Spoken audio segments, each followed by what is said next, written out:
करगिल विजय दिवस की आज 25वीं सालगिरह। पीएम मोदी आज द्रास में रजत जयंती समारोह में शामिल होंगे। पीएम मोदी आज सुबह 9:20 पर करगिल युद्ध स्मारक का करेंगे दौरा। युद्ध में शहीद हुए वीरों को देंगे श्रद्धांजलि। पीएम मोदी आज नीमू पदुम दारचा रोड पर शिंकुल्ला सुरंग परियोजना का करेंगे आगाज। वर्चुअली सुरंग परियोजना का पहला विस्फोट भी करेंगे।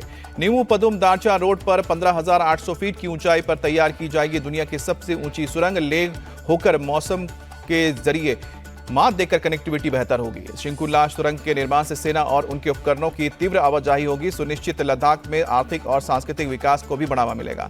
करगिल विजय दिवस की पूर्व संध्या पर पीएम मोदी ने किया ट्वीट, लिखा कि यह दिन हर एक भारतीय के लिए गर्व का दिन। करगिल में मनाया जा रहा है विजय दिवस का रजत जयंती समारोह। सेना प्रमुख उपेंद्र द्विवेदी और पूर्व आर्मी चीफ बीपी मलिक समारोह में शामिल हुए। विजय दिवस के समारोह में जवानों ने दिखाया जोश और रोमांच से भरे हैरतअंगेज करतब। बाइकर्स ने तिरंगा लेकर किया बाइक पर परफॉर्म। करगिल वॉर मेमोरियल पर मौजूद सेना के सभी ऑफिसर और जवानों ने शहीदों को श्रद्धांजलि दी। 543 दीप जलाकर शहीदों को नमन किया। करगिल वॉर मेमोरियल पर शौर्य संध्या का किया गया आयोजन। देशभक्ति के गाने धुन पर दीपक जलाकर हुई शौर्य संध्या की शुरुआत। शहीदों के परिजनों को किया गया सम्मानित। करगिल विजय दिवस की पूर्व संध्या पर दिल्ली में बीजेपी अध्यक्ष जेपी नड्डा और सांसद तेजस्वी सूर्या ने जलाई मशाल। शहीदों को किया नमन। जेपी नड्डा मशाल रैली में हुए शामिल। शहीद जवानों की याद में भारतीय जनता युवा मोर्चा ने श्रद्धांजलि दी। दिल्ली में आज बीजेपी मनाएगी करगिल विजय दिवस। दोपहर 2:30 बजे जेपी नड्डा और रक्षा राज्य मंत्री संजय सेठ करगिल वॉर की वीरांगनाओं से करेंगे मुलाकात। करगिल विजय दिवस पर गोरखपुर में भारतीय जनता युवा मोर्चा के कार्यकर्ताओं ने निकाली तिरंगा यात्रा। शहीद जवानों को श्रद्धांजलि दी। जयपुर में भी विजय दिवस के पूर्व संध्या पर निकाली गई मशाल रैली। बीजेपी के कार्यकर्ताओं ने शहीद जवानों को याद किया। बिहार बीजेपी में बड़ा बदलाव। सम्राट चौधरी प्रदेश अध्यक्ष पद से हटाए गए। दिलीप जायसवाल को मिली है जिम्मेदारी। राजस्थान में भी बदले गए हैं पार्टी के प्रदेश अध्यक्ष सीपी जोशी की जगह राज्यसभा सांसद मदन राठौर बनाए गए हैं राज्य के लिए अध्यक्ष। दिल्ली में बीजेपी के संगठन मंत्रियों की बैठक आज दूसरा दिन। पार्टी अध्यक्ष जेपी नड्डा करेंगे संगठन के महामंत्रियों को संबोधित। बीजेपी संगठन मंत्रियों ने बैठक में पहले दिन प्रेजेंटेशन भी दिया। बीजेपी के नए अध्यक्ष और आगामी चुनाव की रणनीति पर की जा रही है चर्चा। यूपी के सीएम योगी आदित्यनाथ आज शाम को 4 बजे दिल्ली के लिए रवाना होंगे। कल नीति आयोग की बैठक में शामिल होंगे। सीएम योगी मोदी से करेंगे मुलाकात। गृह मंत्री अमित शाह और बीजेपी अध्यक्ष जेपी नड्डा से भी मुलाकात की संभावना। यूपी में उपचुनाव से पहले फुल एक्शन में है सीएम योगी। आज लखनऊ मंडल के सभी सांसद विधायक पदाधिकारियों के साथ बैठक।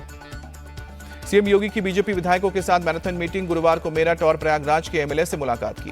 प्रयागराज मंडल के विधायकों की बैठक में नहीं पहुंचे केशव प्रसाद मौर्य। 1 महीने में ये तीसरी बैठक जिसमें डिप्टी सीएम नदारद। केशव प्रसाद मौर्य के करीबियों की मांग। समीक्षा बैठक में दोनों डिप्टी सीएम को बुलाया जाना जरूरी। डिप्टी सीएम केशव प्रसाद मौर्य भी शक्ति प्रदर्शन में जुटे। पिछले 10 दिन में यूपी के 7 मंत्रियों, करीब 2 दर्जन विधायकों और पूर्व मंत्रियों से की 1-to-1 मुलाकात। पल्लवी पटेल ने सीएम योगी से मुलाकात की। करीब 20 मिनट चली दोनों की बातचीत। पल्लवी पटेल ने सिराथू से केशव प्रसाद मौर्य को हराया था। योगी सरकार की मंत्री विजयलक्ष्मी गौतम ने बीजेपी में गुटबाजी की खबरों को बताया गलत। कहा कि यह सिर्फ बीजेपी का विपक्ष का प्रोपेगेंडा है। यूपी सरकार के मंत्री नरेंद्र कश्यप ने भी सीएम योगी और डिप्टी सीएम मौर्य में विवाद को लेकर बात को इनकार किया। कहा कि यह अफवाह सिर्फ विपक्ष फैला रहा है। मेरठ मंडल के विधायकों को सीएम योगी की दो टूक। जीत के लिए 50% पार्टी, 50% उम्मीदवार जिम्मेदार। अफसरों की मनमानी का भी सख्त सीएम योगी आदित्यनाथ। कहा कि ठोस सबूत के साथ शिकायत करें, कार्रवाई होगी। लखनऊ में मंत्री संजय निषाद ने सीएम योगी से मुलाकात की। निषाद समाज को लेकर चर्चा हुई। यूपी के मंत्री ओपी राजभर का बयान। कांग्रेस और सपा ने पिछड़ों को धोखा दिया। लोकसभा में नेता प्रतिपक्ष राहुल गांधी की आज सुल्तानपुर के एमपी एमएलए कोर्ट में पेशी। अमित शाह हेट स्पीच के मामले में सुनवाई। एमपी एमएलए कोर्ट ने पिछली सुनवाई में राहुल गांधी को मौजूद रहने के लिए आदेश दिया था। पेश नहीं होने की स्थिति में कार्रवाई की दी थी चेतावनी। समाजवादी पार्टी आज मनाएगी आरक्षण अधिकार दिवस। सपा ऑफिस में संविधान स्तंभ की स्थापना होगी। अखिलेश यादव ने आज सुबह 11 बजे सभी सपा विधायकों की मीटिंग बुलाई है। विधानसभा में नेता प्रतिपक्ष के नाम पर चर्चा होगी। पटना में तेजस्वी यादव के आवास पर आरजेडी के विधायक दल की बैठक हुई। मीटिंग में उत्तर बिहार में पार्टी को मजबूत करने पर चर्चा। आरजेडी एमएलए भाई वीरेंद्र ने कहा कि बिहार को विशेष राज्य का दर्जा सहित राज्य की समस्याओं को लेकर जनता के बीच जाएंगे। तेजस्वी यादव के नेतृत्व में नीतीश कुमार के चेहरे को जनता के बीच बेनकाब करेंगे।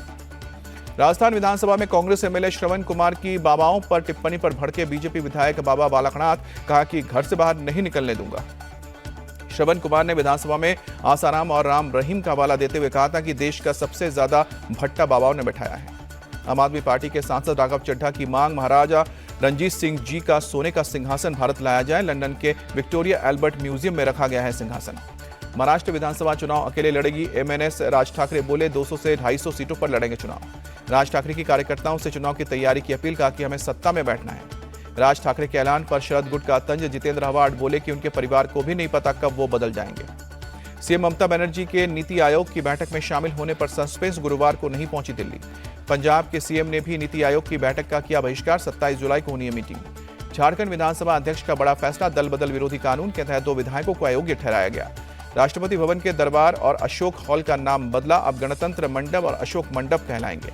राष्ट्रपति भवन के दरबार हॉल का नाम बदलने पर प्रियंका गांधी का तंज, दरबार नहीं है लेकिन शाह है। यूपी के बलिया में अवैध वसूली का मामला, नरही एसएचओ और कोराटा डीही चौकी के सभी पुलिसकर्मी सस्पेंड किए गए।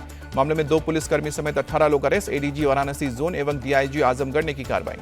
सीएम ममता के बयान पर बांग्लादेश ने जताई नाराजगी, भारत सरकार को भेजा डिप्लोमेटिक नोट। भारतीय विदेश मंत्रालय ने सीएम ममता को दिया सलाह, कहा कि फॉरेन अफेयर्स केंद्र का है मामला।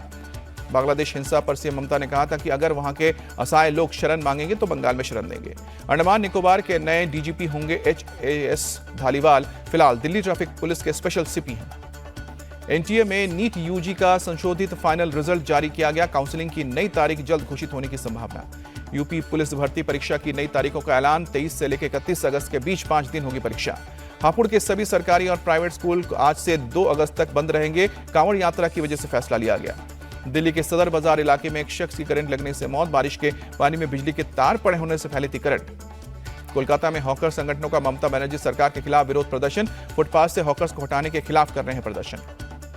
श्रीनगर के नौगाम में रिसीविंग स्टेशन में लगी भीषण आग, फायर ब्रिगेड की टीम ने आग पर काबू पाया। आग लगते ही इलाके में मची अफरा तफरी, सुरक्षा को देखते हुए इलाके की बिजली रोकी गई। यूपी के मुजफ्फरनगर में निकली कांवड़ यात्रा, भक्तों ने झूमते गाते हर हर महादेव के नारे लगाए, रास्ते में सुरक्षा के कड़े इंतजाम किए गए। मदुरई का थिरुमल्लई नयक्कर महल दियों से जगमगाया, ड्रोन से ली गई जगमगाते महल की तस्वीर। बेंगलुरु में बिहार की लड़की की गला काटकर हत्या, आरोपी ने पीजी में घुसकर घटना को अंजाम दिया। सीसीटीवी के आधार पर पुलिस की आरोपी की तलाश। लड़की एक प्राइवेट कंपनी में काम करती थी, पुलिस को आशंका जानने वाला हो सकता है हत्यारा। पुलिस के मुताबिक आरोपी की हो गई है पहचान, जल्द होगी कार्रवाई। दिल्ली के द्वारका सेक्टर 12 में एक निर्माणाधीन अस्पताल का एक हिस्सा गिरा, हादसे में एक महिला की मौत, 8 लोग घायल। पुलिस की टीम मौके पर पहुंची, हादसे की जांच में जुटी, पुलिस ने दर्ज किया केस। दिल्ली के IGI एयरपोर्ट से जर्मन नागरिक के पास से 6 किलो कोकीन बरामद, खिलौने के अंदर रखकर ला रहा था कोकीन, पुलिस अब हिरासत में लेकर पूछताछ कर रही है। मुंबई में अगले 24 घंटे तक बारिश की आशंका, मौसम विभाग ने मुंबई में बारिश का ऑरेंज अलर्ट जारी किया। मौसम विभाग ने ठाणे, रत्नागिरी और पालघर में भारी बारिश की चेतावनी दी, नागरिकों से सतर्क रहने की अपील की। मुंबई में लगातार बारिश ने बढ़ाई लोगों की परेशानी, सड़कों पर धीमी हुई गाड़ियों की रफ्तार। महाराष्ट्र के रायगढ़ में भारी बारिश का रेड अलर्ट, सभी सरकारी और निजी स्कूलों में छुट्टी का ऐलान। पुणे में मूसलाधार बारिश से बाढ़ के हालात, एनडीआरएफ ने संभाला मोर्चा, लोगों को रेस्क्यू कर सुरक्षित जगहों तक पहुंचा रहे हैं। देहरादून में आज भारी बारिश का ऑरेंज अलर्ट, प्रशासन ने स्कूल और आंगनबाड़ी केंद्र बंद रखने के दिए हैं आदेश।